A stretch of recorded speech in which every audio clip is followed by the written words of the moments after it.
Olá, pessoal. Estamos iniciando nossa primeira web da disciplina de Organização, Sistemas e Métodos. Eu me chamo Vanderly, tá? Um pouquinho difícil, pode chamar de Van, professor, o que quiserem. Esse momento é mais um bate-papo, foi um momento que eu montei para a gente conversar. Por quê? É, Vocês têm à disposição já no portal de vocês o livro, o vídeo, enfim, uma série de materiais. E a minha aula é um material complementar a esses materiais. Então, por mais que eu me esforce, por mais que a gente tente trazer todo o conteúdo, infelizmente, a gente não vai conseguir explorar com detalhe todos os conteúdos, mas a gente tem esse momento de interação, de bate-papo, para a gente tratar daqueles conteúdos chaves, daqueles conteúdos que normalmente são questões de concurso, que normalmente se repetem em outras disciplinas e que vão consolidar o desenvolvimento de vocês de agora em diante em outras disciplinas e na formação profissional de vocês. Então, esse momento é dedicado para a gente tirar dúvida, para a gente conversar sobre esse conteúdo de uma forma mais leve, né? Eu sou administradora, me considero prata da casa, fui formada no Grupo C Educacional, estudei com bolsa no ProUni há muito tempo atrás, então fiz ADM no Grupo C. Na época eu fui laureada, ganhei a bolsa da pós em Gestão da Qualidade e em Gestão Ambiental. Segui minha vida, meu primeiro trabalho foi na construção civil, então eu trabalhava como apontadora de produção em obras, em serviços de impermeabilização. Saí da construção civil, voltei para o grupo C educacional, trabalhei como analista de indicadores. Então, quando vocês abrem o chamado hoje, que segue aquele workflow, na época da implantação eu participei desse projeto. Depois surgiu uma oportunidade em um hospital grande aqui de Recife, no Hospital Santa Joana, talvez as meninas conheçam. Fiquei no Santa Joana por quase 4 anos, quase 5 anos. Saí recentemente não, já vai fazer 4 anos de novo. Saí e hoje eu atuo numa empresa de serviços de saúde, com serviços de endoscopia, colonoscopia, pesquisa clínica, ensaio clínico, de medicações, de vacinas, terapia biológica para doenças autoimunes, enfim, são várias frentes de serviço. Hoje, meu cargo lá é de supervisora de planejamento e gestão.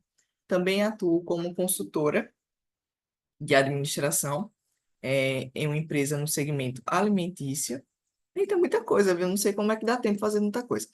E nas horas não vagas eu sou fotógrafa. Então, vou colocar aqui o meu arroba, lá da minha página, se chama Canções e Retratos, era para ser Retratos e Canções, igual a música lá da Sandra de Sá, mas não deu certo, alguém já tinha esse nome, então ficamos aí com Canções e Retratos.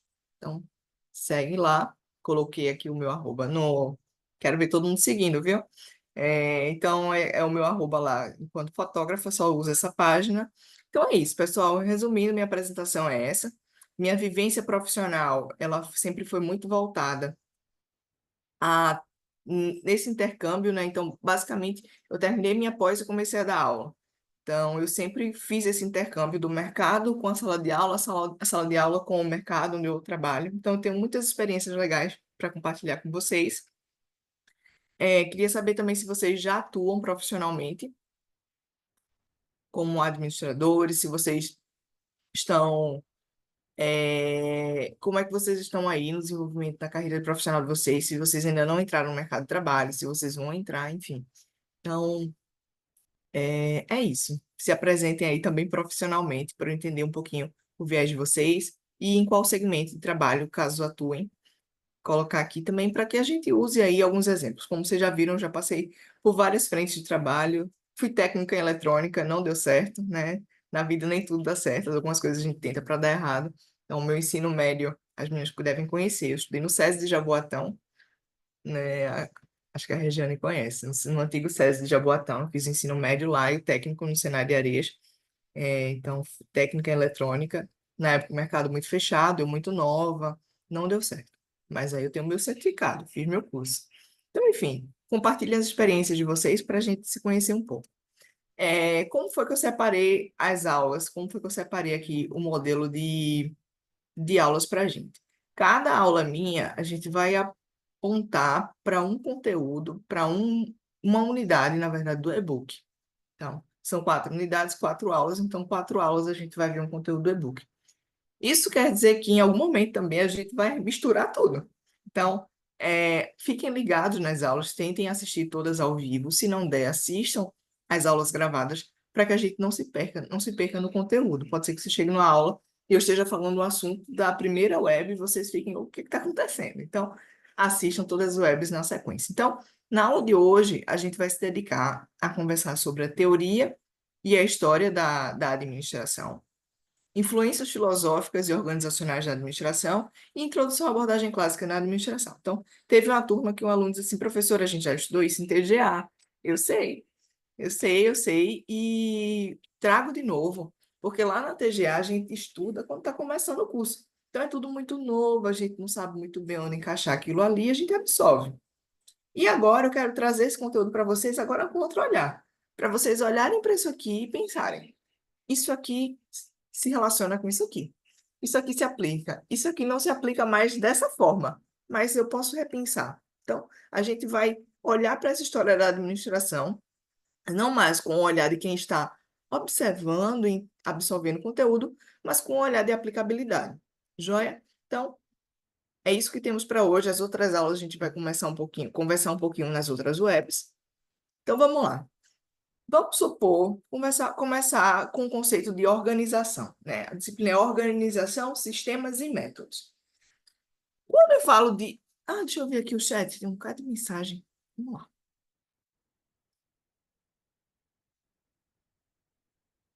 Muito bacana, Tassiana, excelente. Muito obrigada, Rejane. Vamos em frente e construir aí, aumentar o currículo, né? Desafio para mim, para vocês, para todo mundo. E cadê Pedro, hein? Você ficou de acordar o Pedro e não acordou. O Pedro não apareceu aqui ainda. Vamos nessa. Então, quando a gente fala de organização, esse termo ele é utilizado para várias coisas. Então, vocês dizem em casa, essa casa está uma bagunça, vamos organizar isso. Ou então vocês dizem, lá na organização onde eu trabalho, perceba aí que eu tenho o mesmo nome utilizado para várias coisas. Além disso, a gente enxerga a organização como uma entidade social. O que seria isso? Um agrupamento de pessoas. E esse agrupamento de pessoas, essa entidade, essa organização, ela pode ser de dois tipos, formal ou informal. Então, se eu digo, por exemplo, pessoal, vamos inaugurar lá, fazer como é que fala? O open house, né? Inaugurei lá um apartamento, comprei uma casa nova, aluguei uma casa nova, vamos lá para casa tomar um churrasco, comer um churrasco, tomar banho de piscina, tomar uma cerveja, e aí vai ser esse domingo. Não disse hora, não disse o que ia levar, disse nada, só disse que ia ter esse evento, tá todo mundo convidado. Mas se eu digo, olha, lá na empresa vai ter um evento do Dia dos Pais e você precisa levar o seu filho, você tem que estar com a camisa azul, seu filho tem que estar com camisa azul, vá de tênis porque é um jogo de futebol. Perceba que, por mais que os dois momentos sejam momentos de lazer, um momento de descontração, em um eu tenho a formalidade da norma, da regra, do horário, do que fazer, do que não fazer, e no outro eu tenho a liberdade. Então, dentro das empresas, a gente vai ver essas duas organizações atuando conjuntamente. Então, eu vou ter o momento formal da relação da hierarquia, você enquanto analista com seu supervisor, com seu gerente, com seu diretor, e eu vou ter um momento informal de descontração em que, de repente, você é o melhor amigo do dono da empresa. Então, essas relações informais, elas coabitam e elas coexistem. Sendo que a gente vai estudar um pouquinho para frente, isso foi enxergado um pouquinho depois do surgimento da teoria clássica. Então, hoje, enquanto administradores, a gente precisa reconhecer a importância dos grupos informais, das relações que elas não estão documentadas na estrutura organizacional, ou seja, toda empresa tem um organograma. Se ele não está desenhado, ele existe na cabeça das pessoas, mas ele existe, em que eu tenho o nível de autoridade e responsabilidade entre as pessoas. Então, eu tenho quem manda e tenho quem obedece.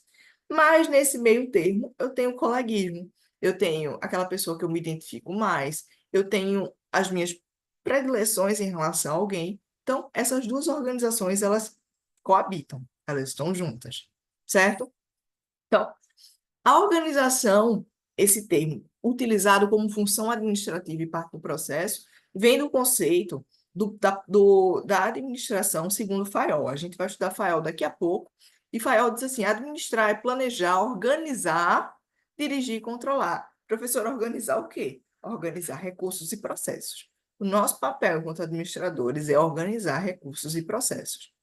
Não são sonhos, não são vontades, não são brigas, conflitos. Ainda que a gente gerencie isso, nossa função é organizar recursos e processos. Então, muitas vezes a gente floreia muito. Já vi alguns vídeos no YouTube de coaches, enfim, pessoas que desvirtuam. Pera, pelo amor de Deus, me retratar e me organizar logo isso aqui. Coach, não estou falando que todo coach desvirtua o conteúdo. Não, pelo amor de Deus. Tem muito coach sério, tem muito profissional sério na área. Mas algumas pessoas, hoje com isso aqui, ó, com o celular, infelizmente, muita gente acaba criando conteúdo para a internet. E quer vender conteúdo, e quer se tornar rico, e começa a florear a administração, começa a florear a nutrição, a medicina, várias áreas de conhecimento, quando na verdade a gente precisa entender qual é a nossa essência. Qual é a essência da administração? Eu vou fazer o quê? Então, sempre que vocês verem alguma coisa muito complexa, lembre-se, a administração é simples, é um processo linear. Não tentem complicar o que já não é tão tranquilo no dia a dia, tá bom? Então vamos nessa. Administração e organização é planejar, organizar, dirigir, controlar recursos e processos. E aí, de onde tudo isso aqui surge? Complexo falar da história da administração, porque ela é natural do ser humano enquanto agrupamento social. Se a gente olhar direitinho, desde o momento que a gente nasce até o fim da nossa vida, a gente vai estar em contato com algum tipo de organização, com algum tipo de CNPJ, digamos assim. Então, sua mãe fez o seu pré-natal num posto de saúde ou em um hospital. Sua mãe tinha plano de saúde, ela tinha contato, tinha vínculo com seu plano de saúde. Você nasceu em uma maternidade, você frequentou uma igreja, você frequentou a escola, você frequenta uma universidade, você trabalha em uma empresa, você compra de vários CNPJs ao longo da vida, você morre, precisa comprar o caixão, precisa pagar o cemitério, que é outra empresa. Então, perceba, ao longo da nossa vida, a gente vai estar sempre acoplado em organizações e empresas. E a nossa função enquanto administradores é tornar essas empresas sustentáveis ao longo do tempo, para que elas sejam lucrativas. Põe uma coisa na cabeça de vocês: toda e qualquer empresa ela existe para dar lucro. Nenhuma empresa nasce para dar prejuízo. Ah, professora, mas tem uma ONG, tem uma organização filantrópica, tem um orfanato, tem uma igreja. Sim, também precisam dar lucro. Qual a diferença dessas organizações, que a gente chama de organizações não lucrativas? Na verdade, essas organizações elas não distribuem lucro para o acionista. Vai ter um idealizador, alguém que abriu essa empresa, alguém que surgiu, que teve essa mentoria, teve essa ideia de abrir esse negócio. E essa pessoa coloca capital, organiza recursos, agrega profissionais. Mas, ao contrário de uma empresa em que você coloca capital para retirar lucro, essa pessoa ela não retira lucro. Na verdade, ela redistribui esse lucro na própria empresa para que ela cresça. Então, uma creche, o retorno, o lucro dessa creche retorna para essa creche para ser reinvestido em melhor qualidade para as crianças, para ser reinvestido na criação, na abertura de uma nova sede. Uma igreja, ela tem o seu lucro retornado para que ela abra novas filiais, para que ela faça novas campanhas de caridade. Então, toda e qualquer empresa, seja ela com fins lucrativos ou sem fins lucrativos, precisam dar lucro para que distribua esses lucros para o acionista ou para a sociedade em forma de retorno de serviço. Tudo tranquilo até agora? Alguma dúvida? Estou falando muito rápido. Não, né? Vamos nessa. Qualquer coisa, coloca aqui no chat e eu vou acompanhando com vocês, tá? Então, considerando que nossa vida sempre esteve permeada de empresas, é meio difícil identificar. A administração nasceu aqui. Porque a administração é uma ciência, como vocês já sabem, multidisciplinar, que bebe na fonte de vários outros locais, outras ciências, e a gente agrupou isso aqui na gestão. Olhando para a evolução do homem, desde o homem primitivo até agora, existe um grande marco na introdução e na visualização da administração, que é em relação à transição do homem primitivo, que saía para caçar, para pescar, para o homem agrícola. Então, lá no passado, os homens pré-históricos, eles saíam para caçar, para comer e ficavam se deslocando de forma nômade. Então, ninguém parava, ninguém tinha uma casa fixa como a gente tem. Os homens, as mulheres, as crianças saíam em caravana atrás de comida, atrás de rios, atrás de água, enfim. Acontece que chegou um determinado momento, principalmente com a descoberta do fogo, esse homem passou a fixar raízes em locais que a partir daí deixou de ir atrás do seu próprio alimento para produzir o seu próprio alimento. Então, em vez de ficar procurando campo de trigo, vamos plantar trigo. Basicamente isso. Então, a partir desse momento que eu tenho a fixação do homem em grandes grupos, em locais, para produzir o seu próprio alimento, a gente tem o início aí da era que se chama da Revolução Agrícola. Então, eu tenho o desenvolvimento da agricultura, não como a gente conhece hoje, obviamente, mas o homem primitivo dando os primeiros passos. E a partir do momento que eu fixo raízes em um local, eu preciso definir tarefas. Eu preciso definir responsabilidades. Então, sai daquele grupo informal para um grupo formal em que a mulher tem obrigações, o homem tem obrigações, as crianças têm obrigações. Ok, entendido, tudo tranquilo. Então, eu estava lendo um livro muito bacana. Pulei um slide, mas eu vou voltar, não se preocupem, que se chama Uma Breve História da Humanidade. Desculpa, fiz um barulhão aqui com a garrafa. Uma Breve História da Humanidade, Sapiens, do Yuval Noah Harari. Então, quando terminar a aula, eu vou publicar esse slide. Tem um link aqui com o TED Talk dele. Assistam, é brilhante. E ele conta exatamente isso, que há 70 milhões de anos, os nossos antepassados eram animais insignificantes que cuidavam da sua vida em lugares na África com todos os outros animais. Então, mas agora, poucos discordarão de que os seres humanos dominam o planeta Terra. Nós nos espalhamos por todos os continentes, todas as nossas ações, elas determinam o futuro dos outros animais e possivelmente a própria Terra. Como chegamos a esse ponto? Então, ele conta que lá no passado, se você colocasse um ser humano, tipo uma Vanderlei, no passado, com um primata, não ia ter diferença praticamente nenhuma. Eu não ia ter a fala desenvolvida, eu não ia ter linguagem desenvolvida, eu não ia ter o mesmo senso de raciocínio que a gente tem hoje. Então, o que é que o autor fala? Nós, com o poder da fala, com o poder imaginativo, nós temos condições de criar realidades que não existem na prática. Regiane está curtindo minhas fotos. Regiane, atenção na aula. Deixa para curtir depois. Vamos nessa. Que é isso, professora? É tudo ao vivo. Vamos nessa.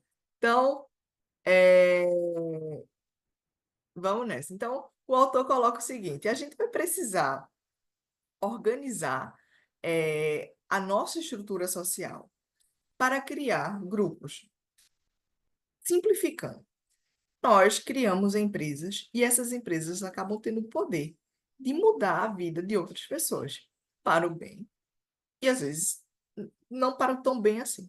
Quer um exemplo disso aqui? Então, avançando nessa linha de raciocínio, desde a revolução cognitiva, os sapiens vivem, portanto, uma realidade dual, dupla. De um lado, uma realidade objetiva, rio, árvore, planta, leão, enfim. Do outro, realidade imaginada, deuses, nações, dinheiro, religiões. Então, se eu disser, olha, você vai pegar aquela flor, você vai lá e pega aquele item, que é uma realidade objetiva. Mas se eu digo, você vai pegar a nação norte-americana, não tem como pegar. Isso é um conceito criado por nós. Então, essa realidade imaginada que a gente desenvolveu a partir do nosso poder de inventividade com a linguagem se tornou mais poderoso do que a realidade física. Então, o homem, por exemplo, ele consegue criar uma barragem que contém um grande rio. Ele consegue criar estruturas físicas que, de alguma forma, dominam a natureza. Óbvio, não estou desprezando a natureza tem poderes espetaculares. Vulcões que são capazes de destruir cidades, rios que são capazes de alagar grandes municípios, como aconteceu na região sul esse ano. Então, mesmo assim, a gente consegue ver o poder da natureza. Porém, a gente não pode desprezar o nosso poder enquanto seres humanos de criar realidades duais, realidades inventivas, frutos da nossa imaginação, que a gente convence outras pessoas e essas realidades elas vão acabar causando algum tipo de impacto no meio ambiente. Professora, a minha empresa ela não causa nenhum impacto no meio ambiente. Então, sua empresa ela não existe. Toda empresa ela causa um impacto ambiental, seja ele para o bem, seja ele para o mal. E muitas vezes esse impacto, ele não, na verdade, esse impacto ele não pode ser anulado. Então, a partir do momento que você coloca a fundação da sua empresa em um determinado local, você deixou de, você retirou algum tipo de vida dali. Eu estava vendo um vídeo muito legal, acho que foi no Instagram, de um prédio lá no Tatuapé, que ele foi construído com os tijolinhos, assim, aqueles tijolinhos vermelhinhos, feito de barro. É um prédio super antigo. E há 25 anos, um grupo de maritacas, aqueles passarinhos verdinhos, que parecem um papagaio, invadem, assim, um bando no fim da tarde e começam a bicar o tijolinho para tirar a, o nutriente do barro que foi feito o tijolo, porque aquilo faz bem para os passarinhos. Então, imagina, há 25 anos os animais recorrem a um prédio criado pelo ser humano, tirando insumo, recurso que era a alimentação dele lá no passado. Então, antigamente, as maritacas não iam picar no prédio, não, elas iam picar no barro na natureza. E a gente foi lá e destruiu aquilo ali para criar a nossa realidade. Então, toda e qualquer coisa que nós fazemos enquanto seres humanos no meio ambiente tem impacto, tá? Então, aqui eu mostro o impacto dessas realidades imaginadas na natureza. Então, Greenpeace. Você consegue pegar no Greenpeace? Não. Greenpeace é uma instituição. Não estou falando do prédio, porque se o Greenpeace resolver sair de um prédio para o outro, não é o prédio que determina aquela empresa. Então, isso é uma realidade imaginada. Greenpeace fala em aumento do desmatamento em área na Amazônia e combate pele da grilagem. Anvisa, você não consegue pegar. Por mais que tenha aquele prédio da Anvisa, a Anvisa não é o prédio, a Anvisa é toda a constituição do processo que faz com que essa empresa, essa organização exista. Então, a Anvisa libera Coronavac para crianças e adolescentes de entre 6 e sei lá quantos anos aí.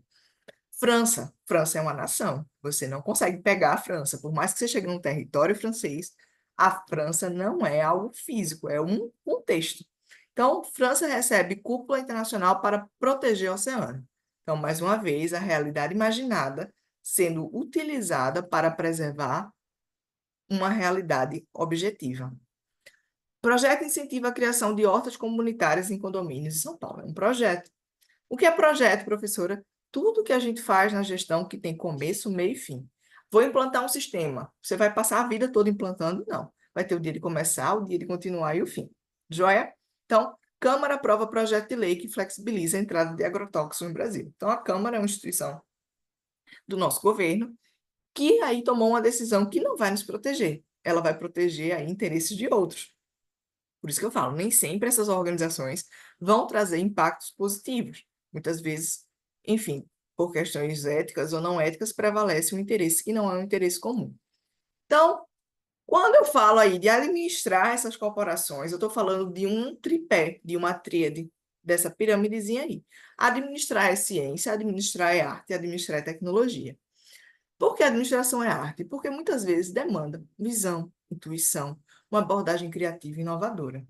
Ah, vou criar uma empresa para vender disquete. Alguém alcançou aí o tempo do disquete? Outro dia, só fazendo um adendo aqui, é bacana, Tassi. Excelente.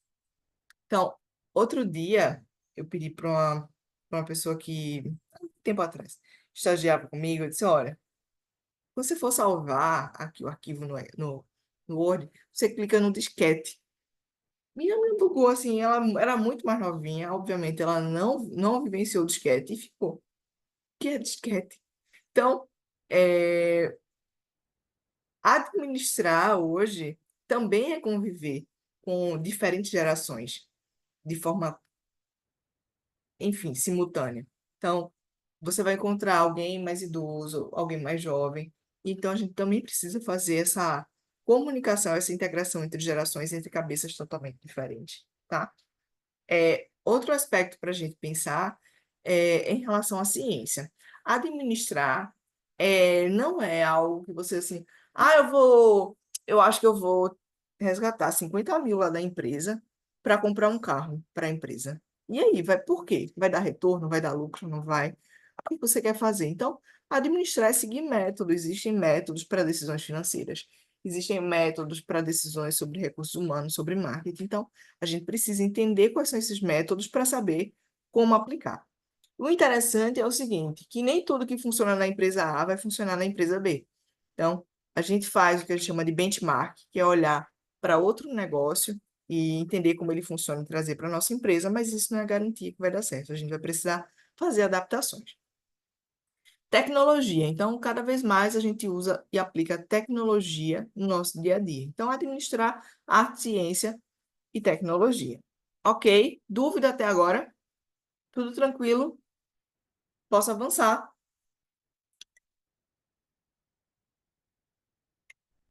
Então, olhando aqui um pouquinho para a ordem dos fatos, vamos fazer uma dinâmica. Vocês estão com um papel aí perto de vocês. Quero convidar todo mundo a pegar um pedacinho de papel para a gente fazer uma dinâmica agora. Pegar o meu também. E aí, dormiram? Foi? Não tem ninguém falando no chat. Cadê todo mundo? Vamos lá. Aqui. Papelzinho na minha mão, papelzinho na minha mão, certo? Pega um papel, um pedaço de caderno, um rascunho, um guardanapo, papel higiênico, o que tiver perto. Pega um pedaço de papel. Vamos fazer uma dinâmica aí. Pegaram? 5, 4, 3, 2, 1. Show. É um papel.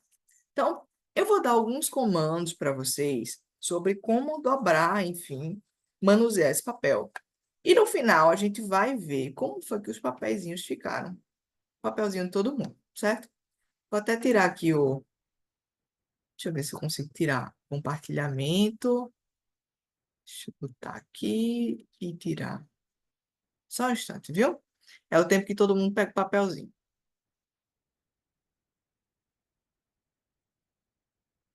Vamos lá. Tá aqui o meu papel, certo? E eu vou começar as instruções. Vocês não vão ver o que eu estou fazendo. A graça do negócio é essa. Então, dobra esse papel ao meio. Dobra ao meio de novo. Pegue uma extremidade lateral e leve até o meio. A outra extremidade lateral, dobre até o meio. Agora, a borda que ficou interna, o papel que ficou interno, dobre para dentro. E a outra borda para dentro também. Simples, fácil, rápido, não passamos nenhum segundo nessa dinâmica. Como é que tá o papel de vocês? Teve um aluno que perguntou, professora, formou um barco? Não, não era um barco. Então, as ordens que eu passei são extremamente aleatórias e eu tenho certeza que o seu papel ele está totalmente diferente do meu. Tá, Rejane? Tá igual ou tá diferente? Tenho certeza que tá diferente do meu. Por quê? Qual foi a minha falha? Eu dei orientações verbais para vocês e eu não me preocupei em documentar isso. Se eu tivesse feito um arquivo no Word com um procedimento operacional padrão, mostrando o padrão de dobradura, nós iríamos chegar ao mesmo resultado. Qual é a reflexão que eu trago disso aqui? Muitas vezes a gente dá ordens verbais na organização, muitas vezes algumas ações a gente decide, a gente toma e não documenta. E qual é o risco disso? Nunca vai sair do jeito que a gente imaginou. Cada pessoa vai ter uma interpretação diferente. Cada pessoa vai ter recursos diferentes para executar aquilo que a gente verbalizou. Então, a gente vai precisar ter cuidado em documentar processos para atingir o nosso objetivo. E isso não sou eu que estou dizendo de agora. Isso surgiu há muito, muito tempo atrás com os egípcios. Vou compartilhar aqui um vídeo com vocês sobre o papiro egípcio e a sua importância na administração. Vamos nessa. Deixa eu tirar aqui a legenda. É um vídeo curtinho, tá, pessoal? De 1 minuto, tá? De 1 minuto só. Vocês conseguem ouvir? Deixa eu dar o play para ver se dá certo.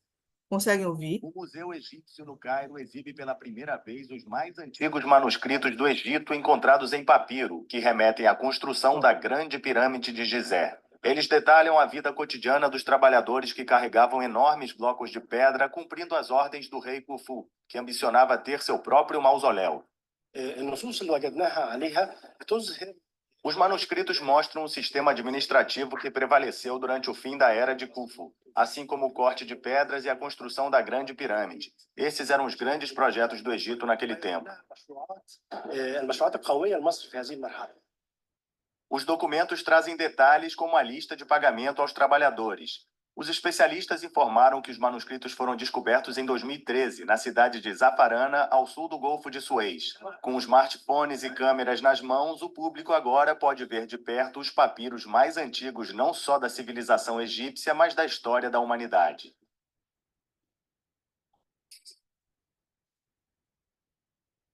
E aí? Interessantíssimo, olha só. So what is ClickUp? ClickUp is an Deixa eu all-in-one voltar productivity aqui. software where you Veja que interessante. Então, os egípcios já se preocupavam em fazer o que eu acabei de dizer: documentar processo, garantir a padronização. Acho que vocês já viram um meme que tem as pirâmides no Egito. E alguém dizendo, tenho certeza que foi um ET que criou isso aqui. Não é ET nada. Foram administradores, os primeiros administradores que registraram aquilo ali, documentaram. Hoje, até hoje, folha de pagamento, você precisa ter o apontamento dos dias trabalhados, horas trabalhadas, para remunerar corretamente. Então, mais uma vez, a importância de documentarem os processos. Então, quando chegar alguém na empresa, ou quando vocês forem fazer procedimentos operacionais padrão, valorizem aquilo ali. Por quê? Em alguns lugares, como as coisas são tão informais, acaba que o conhecimento fica na cabeça das pessoas. E as pessoas podem sair da empresa.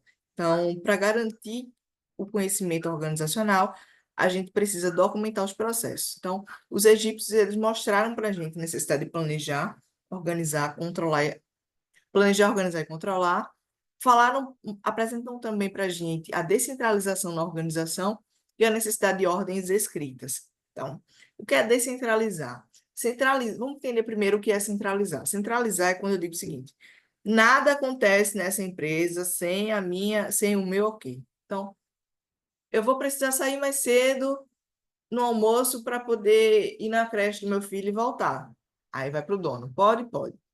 Vou precisar comprar uma embalagem a mais de tal produto que o outro faltou. Pode, pode. Então, em empresas pequenas, acaba acontecendo isso. Mas imagine uma grande corporação, você ir para o dono para perguntar coisas operacionais. Então, a centralização, fazendo aí um paradoxo disso, é quando eu tenho um grande poder decisório centralizado em uma ou em pouquíssimas pessoas. Dá um exemplo, a centralização ela não é ruim, tá? Mas nossa, não é em todo tipo de empresa que isso aí vai funcionar bem. Onde funciona bem? Imagina só uma obra, trabalhei em construção civil. Então, imagina só uma obra, um grande prédio sendo construído. As decisões elas vão precisar passar pelo engenheiro da obra, pelo gestor daquele contrato, porque o recurso para fazer aquele prédio ele é limitado. Então, vou precisar comprar de um fornecedor novo, é o engenheiro que vai dizer que vai ou não. Determinar a equipe de trabalho, é o engenheiro que vai determinar, porque aquilo ali precisa acontecer com um orçamento extremamente restrito. E a força de trabalho não tem um skill, não tem um nível de conhecimento de administração. São pessoas extremamente operacionais.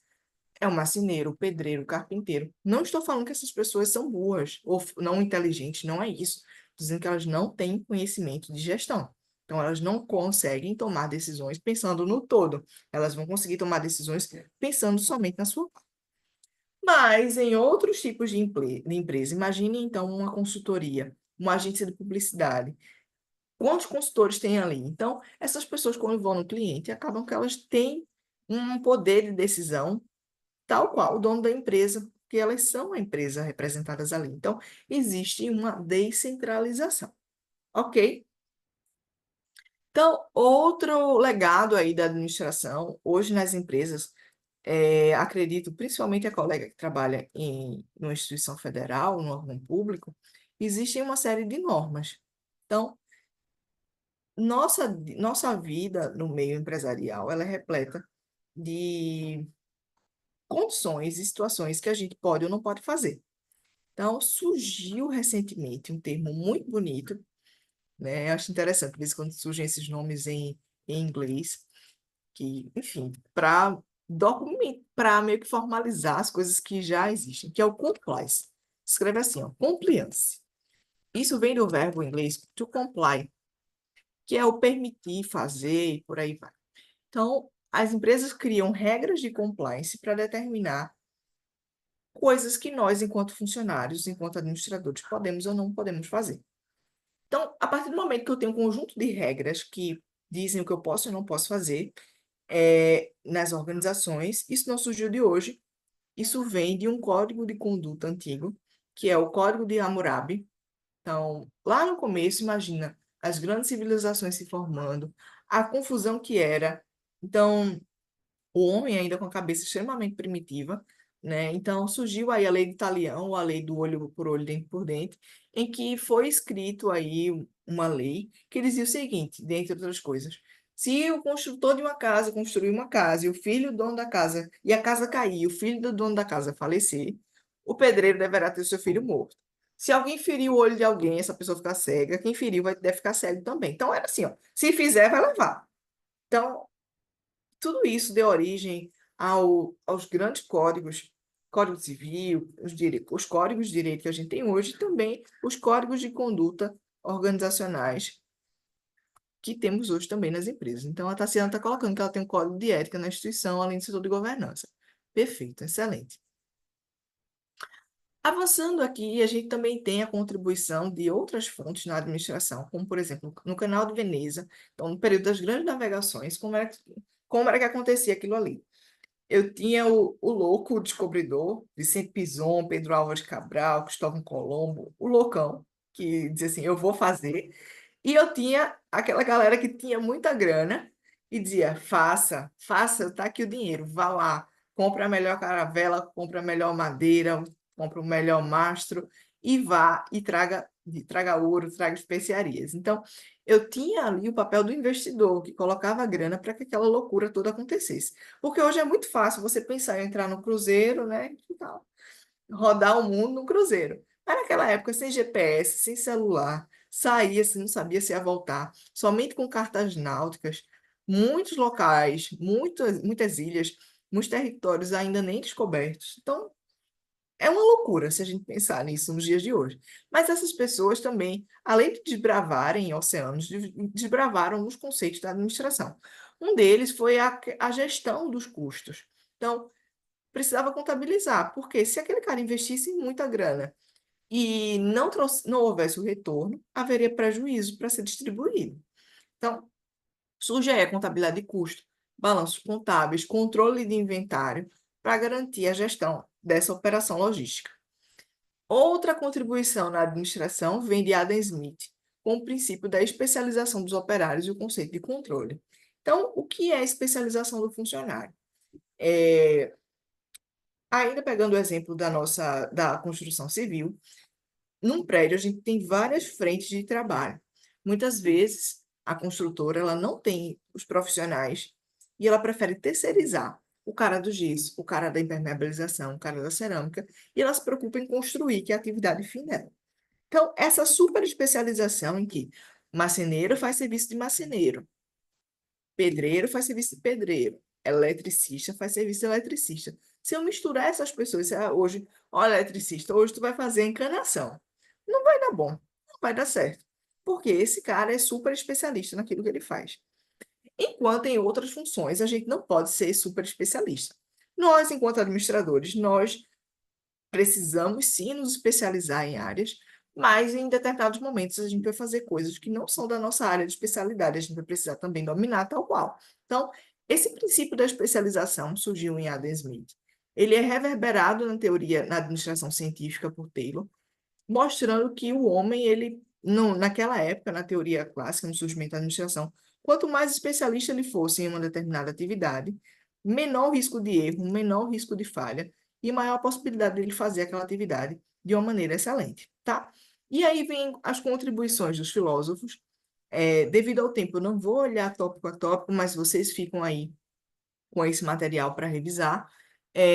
Dentre aqui, nesse slide, eu enfatizo a obra de Aristóteles, colocando as formas de administração pública. Então, existia a monarquia, a aristocracia, a democracia, e essas formas de governo, hoje, elas meio que se encapsularam em modelos de liderança. Então, a gente ouve depois falar em liderança democrática, liderança autocrática, tudo isso aqui vem de um berço lá da filosofia, vem de um berço lá enfim, na Idade Moderna.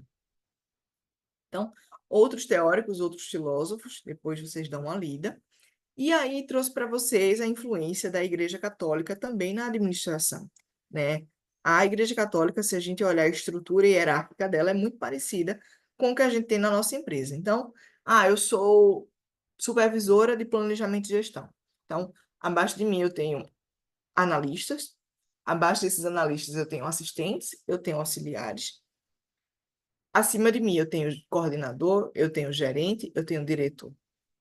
Enfim, então, perceba que é muito parecido com isso aqui. É isso aqui de outra forma. Então, essa pirâmide que mostra uma forma de governo, a gente que é muito colocada hoje nas empresas, esse modelo é uma réplica do modelo da Igreja Católica, uma instituição que surgiu, que se solidificou em 1476 depois de Cristo, com a queda do Império Romano. Então, o Império Romano fazia basicamente tudo, o Império Romano cai, e a Igreja Católica ela absorve algumas responsabilidades do Estado e, enfim, acaba conduzindo algumas ações naquela época.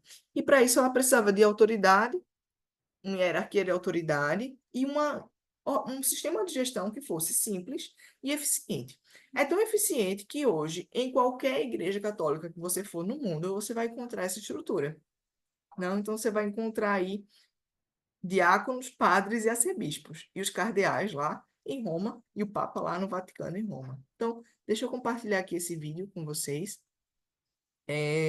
para a gente ver também de como a gente vai beber em várias fontes na administração, inclusive na religião.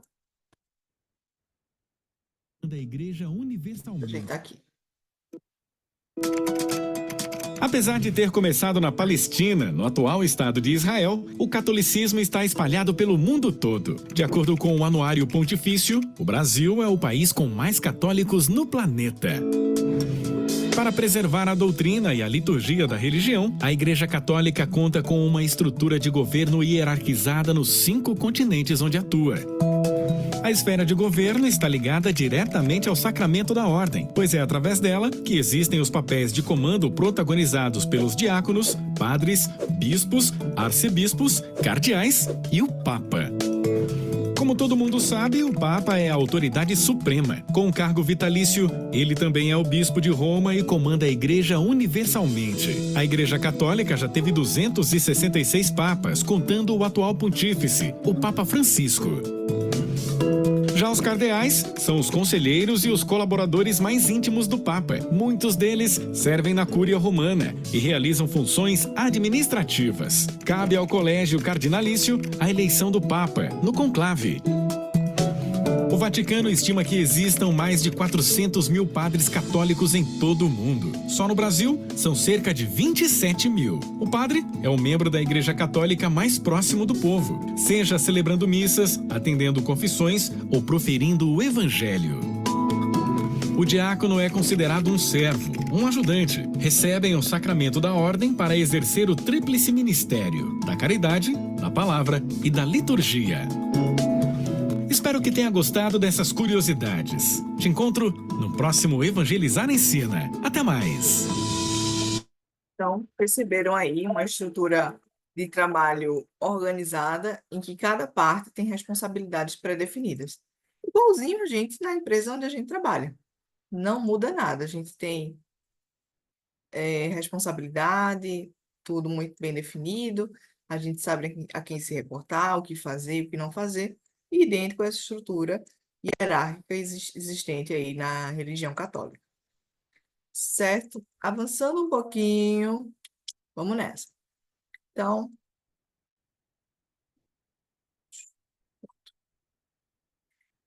a gente também, na administração, vai beber na fonte das organizações militares. Vocês já leram, já ouviram falar no livro do Sun Tzu, que se chama A Arte da Guerra? Já leram? Excelente. Mas alguém já leu, já ouviu falar, nunca ouviu falar? Então, Nesse livro, Sun Tzu, Regiane leu. Regiane pode até abrir o microfone da aula se quiser, pode ficar à vontade, descansar a voz. Brincadeira, fica tranquila aí. Então, Sun Tzu diz o seguinte: para que você conheça e você consiga ganhar batalhas, você precisa conhecer a si, o seu inimigo e o terreno. Um livro escrito há antes de Cristo. Vê que interessante esse registro e como isso ficou, e essa metodologia a gente ainda conseguiu utilizar hoje e empregar em estratégias. Ele diz o seguinte: se uma guerra dura muito tempo, ela é ruim, e quem está conduzindo essa guerra é mal para o seu povo. Então, guerra como a gente vê no Afeganistão, na Rússia, Ucrânia, aquela coisa toda, quanto tempo essa guerra se estende, quanto tempo esse povo morre. E hoje parece que ninguém sabe por que está brigando mais. A guerra começa com um impulso e depois é meio que matar por matar, enfim. Então, Sun Tzu diz que isso não é o objetivo da guerra. A guerra é para ser rápida.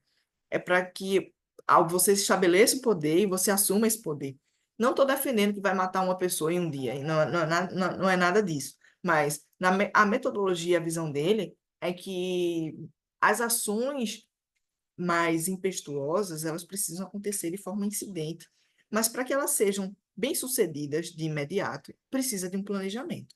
Então, a vida do administrador é planejar, tomar decisões para executar essas decisões de maneira assertiva. Então, quem ainda não leu o livro, quem não conhece a história, tem um resumo aqui nesse vídeo no YouTube, nesse link que eu vou disponibilizar para vocês assim que a aula acabar, junto com esse material. E aí, assim, voltando só aqui na arte da guerra do Sun Tzu, essas estratégias hoje, elas são bastante utilizadas pela gestão estratégica empresarial. Ah, eu vou abrir uma filial. Eu vou abrir onde? Quem é o meu concorrente? Como ele atua? Quais são os produtos? Quais são os preços? Não basta saber só de mim enquanto empresa, eu preciso saber de mim, do mercado. Ok? Então, vem a influência aí dos cientistas também na administração. Francis Bacon, ele foi o fundador da lógica moderna, baseado aí no método experimental intuitivo. Como é que isso hoje se aplica nas empresas? Ah, eu tenho um projeto novo para implantar na empresa. Como é que eu faço esse projeto? Eu vou implantar na empresa toda? Eu vou implantar tudo de uma vez? Não. A gente trabalha com projetos pilotos. Por exemplo, vou implantar um sistema novo de folha de pagamento.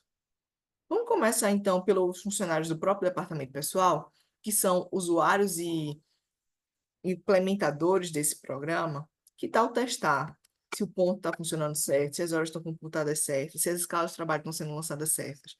Tendo ok, você avança para outra área, depois avança para outra área. Por que a gente precisa ter esse cuidado hoje?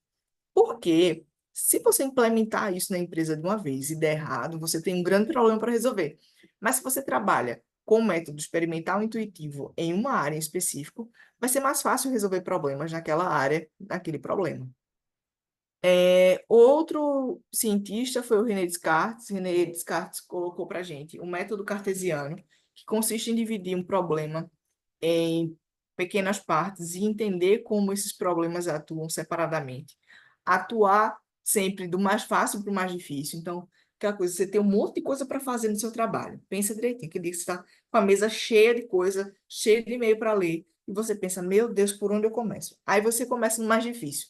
Trava, não consegue entregar. E no fim do dia parece que você não fez nada. Então, dica de ouro e de René Descartes é: faça o mais fácil, o mais simples, depois você vai para o mais difícil. E aí temos também as revoluções industriais. Então, sai aquela história do homem do campo, do camponês, que cultiva o próprio alimento, que vai na feira fazer escambo. Escambo é troca. Ah, eu produzo milho, mas quero comer feijão. Tu produz feijão, mas quer comer milho. Vamos trocar? Então, escambo era troca. Então, sai aquele homem primitivo não, o homem camponês, que, enfim, que não existia essa visão de capital, tal qual a gente conhece hoje, tá? E esse homem, os grandes latifundiários, os grandes donos de terra, passaram a investir em processos mais automatizados de produção. Então, aquele homem camponês, quando ele precisava de uma roupa, ele não ia na loja comprar uma roupa. Existia uma costureira que fazia aquilo de forma artesanal sob medida para ele. Contudo, os grandes latifundiários eles conseguiram agrupar essas costureiras em indústrias e, de alguma forma, passaram a pagar por esse capital humano, pagar esse trabalho, não de forma tão justa, né? Então, esqueça a lei de trabalho, segurança do trabalho, pelo contrário. Então, naquela época existiam muitos acidentes, mortes, no ambiente de trabalho e por aí vai. Crianças trabalhando, enfim, é um negócio bem, bem desorganizado, tá? E nesse processo de tentativa de industrialização, foi visto que a força humana em algumas frentes de trabalho, elas poderiam ser substituídas por forças criadas a partir da física. Então, na primeira Revolução Industrial, que vai de 1780 a 1860, surge aí a Revolução do Carvão e do Ferro.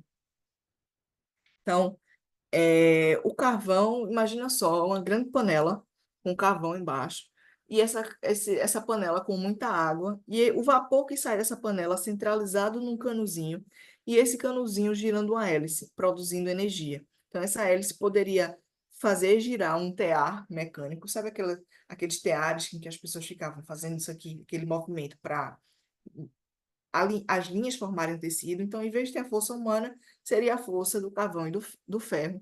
O ferro aí fazendo as grandes panelas, digamos assim, para as grandes caldeiras para produzir essa energia, substituindo a propulsão humana pela propulsão gerada pelo calor do carvão.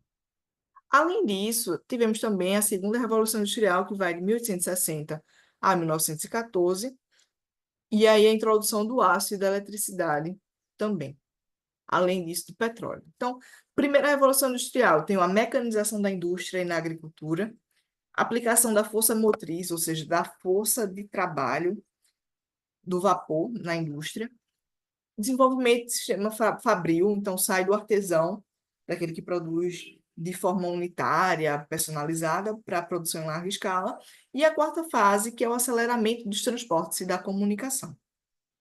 Já na segunda Revolução Industrial, tem a substituição do ferro pelo aço, do vapor pela eletricidade e de derivados do petróleo como fontes de energia.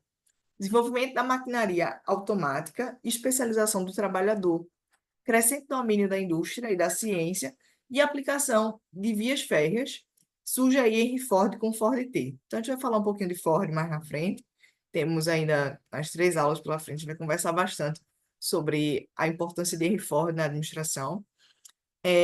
Também na segunda Revolução Industrial, a gente encontra novas formas de organização capitalista, expansão da indústria desde a Europa até o Extremo Oriente. Então, vamos entender o seguinte ponto. Essas revoluções industriais, a gente tem esses marcos que são os marcos europeus. Na Europa foi nesse período. Nesse período no Brasil, ainda não tinha acontecido essa revolução dentro desses modelos. E em outros países não aconteceram essa revolução industrial. Então, a gente precisa ter muito cuidado quando olha para a história e entender onde isso aconteceu. Ah, teve a revolução industrial na África. Não, não tem indústria na África. Basicamente a economia de subsistência, plantar para comer. Então, no continente africano. Então, vamos pensar que essas revoluções, esses marcos da administração, eles acontecem em períodos diferentes e eles não são generalizados no mundo todo de forma simultânea, porque não existia esse processo de globalização que a gente tem hoje. De hoje, eu por exemplo, abrir o jornal, abrir a internet e ter acesso ao que está acontecendo na Grécia em tempo real. Então, o mundo ele era deslocado e cada região ela se desenvolveu ou está se desenvolvendo no seu tempo. Tá?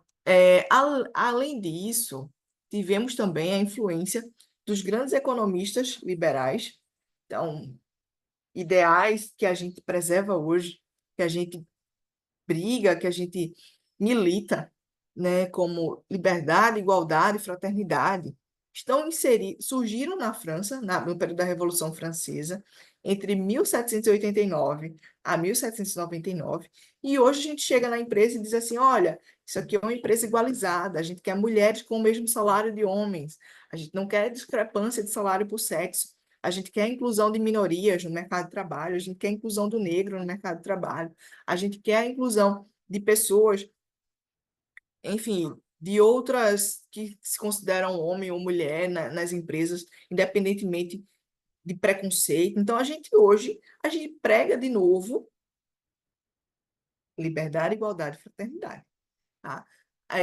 Tem historiadores que dizem que a história humana, ela poderia ser vista, assim, ao longo do prazo, como senoides, sabe aqueles gráficos assim, ó? Como se fossem ondas que se repetem. Então, se eu olhar para a história com uma grande lupa, parece que aquilo é um movimento daquele momento. Mas se eu ampliar a minha visão, eu vejo que isso já aconteceu. Então, nós, enquanto administradores, precisamos estar atentos também ao histórico da administração, para ver hoje situações que estão se repetindo. Então, eu falei de revolução agrícola, falei de revolução cognitiva, falei de revolução industrial, que hoje está vivendo é, uma revolução baseada no uso da inteligência artificial. Deixa eu abrir aqui o chat GPT. Vocês já usaram o chat GPT para alguma coisa na vida? Sabem o que é o chat GPT ou não?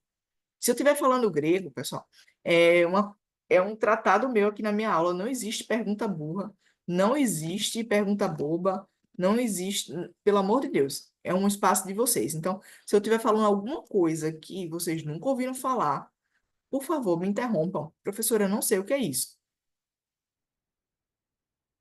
Maravilha. Vamos usar aqui o chat GPT, porque eu quero escrever. Escreva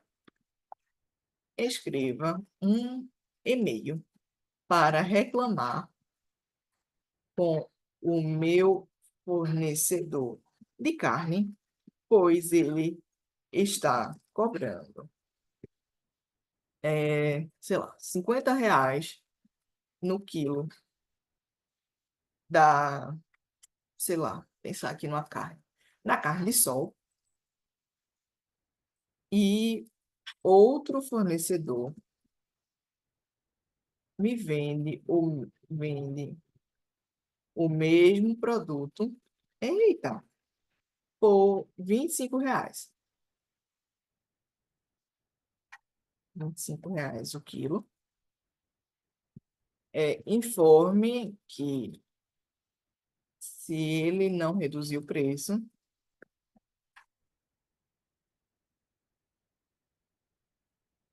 vou migrar para o concorrente. Então, ó, quanto tempo você levaria na sua empresa para escrever um e-mail bem arrumadinho como esse? Espero que esse e-mail... Ó, não deu um segundo que eu dei um enter. Espero que esse e-mail encontre bem. Gostaria de discutir um ponto importante relacionado ao preço da carne de sol que estamos adquirindo em sua empresa. Atualmente estamos cobrando R$ 50 por quilo, enquanto o outro fornecedor está oferecendo o mesmo produto por R$ 25 o quilo.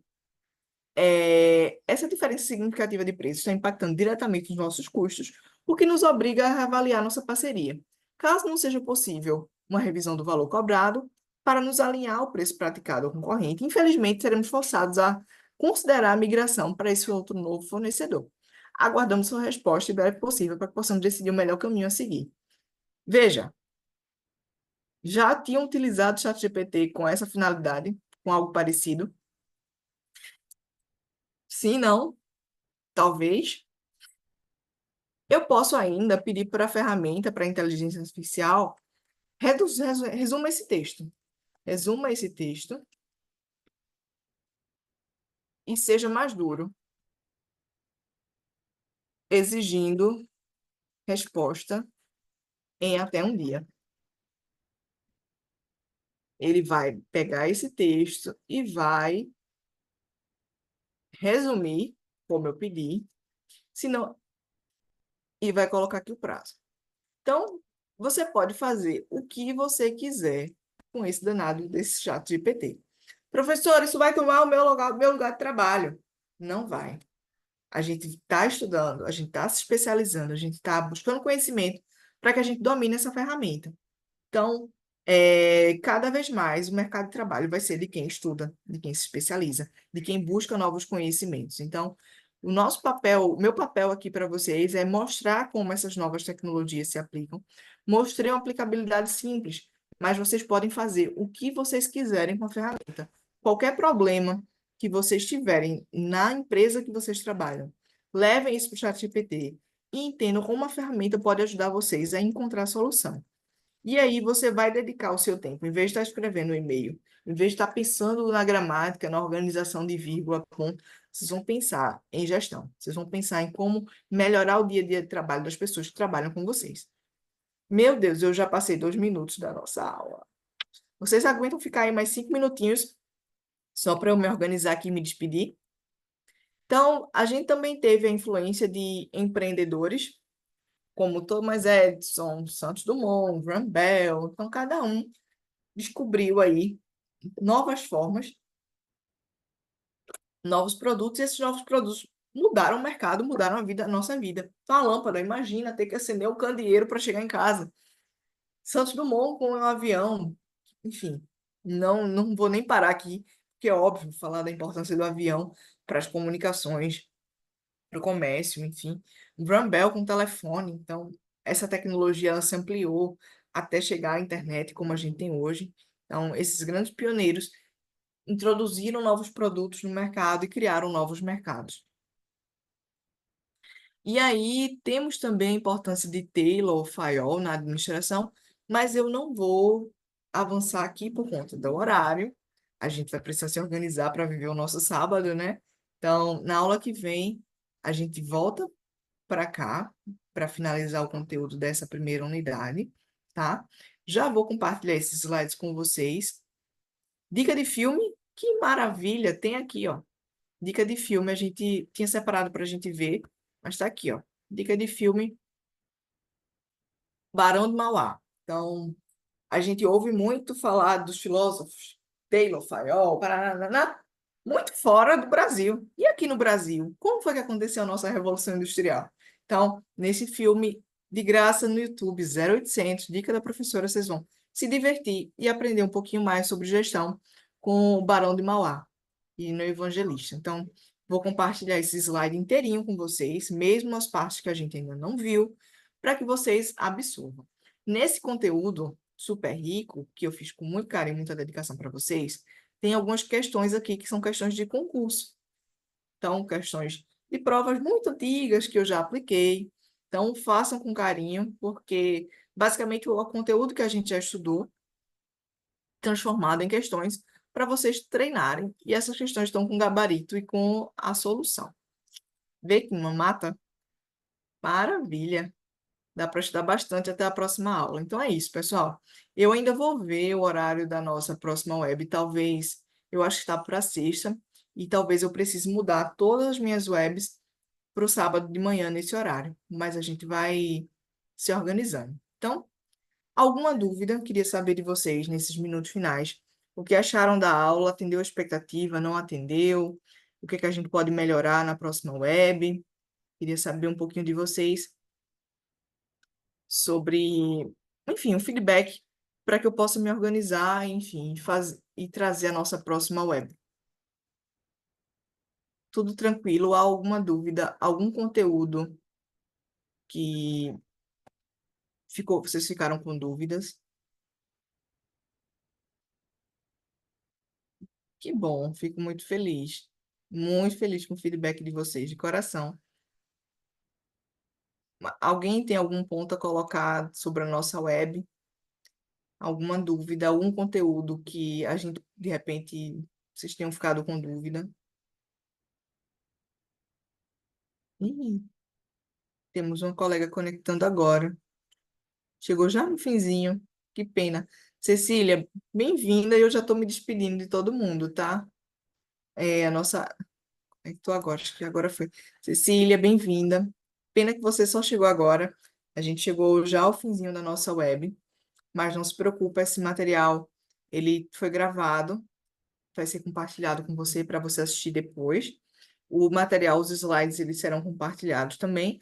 O final do conteúdo do slide, a gente não teve tempo de chegar nele, mas na próxima web a gente retoma daqui e dá sequência ao conteúdo. Joia, pessoal? Foi um imenso prazer estar com vocês aqui na nossa web de hoje. Espero encontrá-los ao vivo também na próxima web e que venham mais alunos para participar com a gente. Nesse intervalo entre uma aula e outra, se vocês tiverem dúvidas, Entrem lá no Fale com o Tutor, que o tutor vai entrar, ver o questionamento de vocês e sanar as dúvidas existentes, tá bom? Muitíssimo obrigada. Ah, sigam lá. Deixa eu colocar aqui de novo.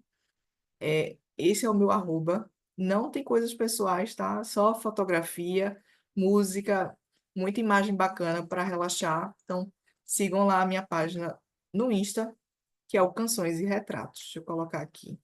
Regiane já seguiu. Regiane, tá liberado curtir agora, tá? Canções e Retratos. Então, sigam lá. Dê uma força para a professora fotógrafa também. Valeu, pessoal. Um beijo para vocês. Se cuidem. Ótimo fim de